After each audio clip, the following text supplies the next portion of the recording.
ഈ അടുത്ത കാലത്ത് ഏറ്റവും അധികം വർഗീയ പരാമർശങ്ങൾ നടത്തിയ ഒരാളാണ് SNDP യോഗം ജനറൽ സെക്രട്ടറി വെള്ളാപ്പള്ളി നടേശൻ. അദ്ദേഹം പറഞ്ഞത് ഇങ്ങനെ പോയാൽ മുസ്ലിങ്ങൾ കേരളത്തിൽ ഭൂരിപക്ഷം എത്തും. ഒരു ജില്ലയെക്കുറിച്ച് അദ്ദേഹം നടത്തിയ പരാമർശങ്ങളുണ്ട്. പക്ഷെ അദ്ദേഹത്തെ മതനിരപേക്ഷവാദി എന്നാണ് മുഖ്യമന്ത്രി അയ്യപ്പ സംഗമത്തിന് അദ്ദേഹത്തെ വാഹനത്തിൽ കയറ്റി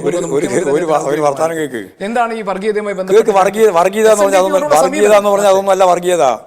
വർഗീയത എന്ന് പറഞ്ഞാൽ മതത്തിന്റെ പേരുപയോഗിച്ച് രാഷ്ട്രീയാധികാരത്തിലേക്ക് പ്രവേശിക്കുന്നതിന് വേണ്ടിയുള്ള ബോധപൂർവമായ പ്രക്രിയയാണ് വർഗീയത. അത് മാത്രമല്ല അതാ വർഗീയത. വേറെ എന്താ വർഗീയത? കേരളത്തിൽ അതാ വർഗീയത.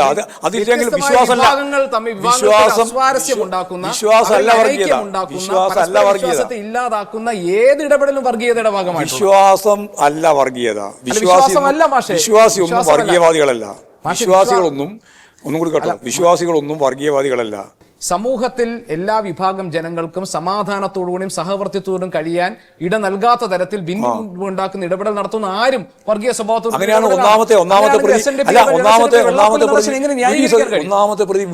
ആയിക്കോട്ടെ. അത് സതീശനെ വേദിയിലിരുത്തി പ്രശംസിച്ചിട്ടില്ലല്ലോ. VD സതീശനുമായിട്ട് വാഹനത്തിൽ കൊണ്ടുപോയിട്ടില്ലല്ലോ. വെള്ളാപ്പള്ളി നടേശനെ വേദിയിലിരുത്തി മുഖ്യമന്ത്രി പറഞ്ഞ മതനിരപേക്ഷവാദി എന്നാണ്. മാഷിന്റെ അഭിപ്രായം എന്താണ്? മതനിരപേക്ഷവാദികളായ എല്ലാവരും മതനിരപേക്ഷവാദികളാണ്. അല്ലാത്തവരെല്ലാം ഞാൻ നേരത്തെ പറഞ്ഞ ഈ പറയുന്ന രീതിയിൽ ഉത്തരം ഞാൻ കൃത്യമായിട്ട് പറയാണ്, വർഗീയവാദികളാണ്. വർഗീയവാദികളായിട്ടും മതനിരപേക്ഷവാദികളായിട്ടും കാണണം. വിശ്വാസമല്ല അതിനടിസ്ഥാനം. ഞാൻ മനസ്സിലാക്കുന്നു വർഗീയതയെ CPM എതിർക്കുന്നുണ്ട്.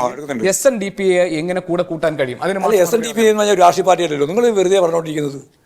അതൊരു സാമുദായിക സംഘടനയല്ലേ? എല്ലാവർക്കും അറിയാമല്ലോ.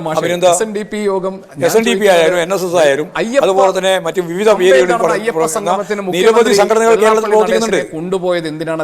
വാഹനത്തിൽ മുഖ്യമന്ത്രി മാത്രമല്ല വെള്ളാപ്പള്ളി നടേശനെ മതനിരപേക്ഷവാദി എന്ന് വിശേഷിപ്പിച്ചത് എന്തിനാണ്? മതനിരപേക്ഷവാദി ആയതുകൊണ്ട്. അത്ര കണ്ടാ മതി. അതിന് സംശയം. മതനിരപേക്ഷവാദികളെല്ലാം വർഗീയവാദികളായിട്ട് ചിത്രീകരിക്കാൻ പാടില്ല. അല്ല, മതനിരപേക്ഷവാദികൾ പാടില്ല. പിന്നെ തെറ്റായ ചില പരാമർശങ്ങളെല്ലാം കാര്യങ്ങൾ പലപ്പോഴും വരുന്നുണ്ട്. ആ പരാമർശങ്ങളൊന്നും നമ്മൾ അംഗീകരിക്കേണ്ട കാര്യം. ഒറ്റ കാര്യം മാഷേ, മുസ്ലിം ലീഗിന്റെ സംസ്ഥാന ജനറൽ സെക്രട്ടറി PK കുഞ്ഞാലിക്കുട്ടി അന്ന് ഈ വിഷയത്തോട് പ്രതികരിച്ചപ്പോൾ പറഞ്ഞത് ഇവരൊക്കെ ഭരണത്തിന്റെ തണലിലാണോ, സർക്കാരിന്റെ തണലിൽ നിന്നുകൊണ്ടാണോ ഇത്തരത്തിലുള്ള പരാമർശം? ഏതാ കേരളം മുസ്ലിം ഭൂരിപക്ഷ സംസ്ഥാനമാകും ഇങ്ങനെ പോയാലെന്നും മലപ്പുറം ജില്ലയെ കുറിച്ച് ജമാഅത്തെ ഇസ്ലാമി എന്ന് പറയുന്നതിന്റെ ഏറ്റവും പ്രധാനപ്പെട്ട വർഗീയമായ കാഴ്ചപ്പാട് എന്താണ്? ഇസ്ലാം രാഷ്ട്രം വേണമെന്നാണ്.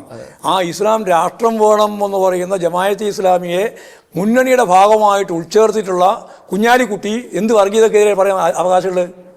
ഏത് വർഗീയതക്കെതിരെ പറയാ? അപ്പോൾ നിങ്ങൾക്ക് ഓരോരുത്തർക്കും ഓരോ ആവശ്യത്തിന് വേണ്ടി പറയില്ല. ജമാഅത്തെ ഇസ്ലാമി എന്ന് പറയുന്നതും അതുപോലെ തന്നെ SDPI എന്ന് പറയുന്നതും ഈ രണ്ടിനെയും ഐക്യമുന്നണിയുടെ ഭാഗമായിട്ട് കൂട്ടിയ ഈ പറയുന്ന VD സതീശന് അതുപോലെ തന്നെ കുഞ്ഞാലിക്കുട്ടിക്ക് എന്ത് പറയാൻ അവകാശമുള്ളത് വർഗീയതക്കെതിരായിട്ട്?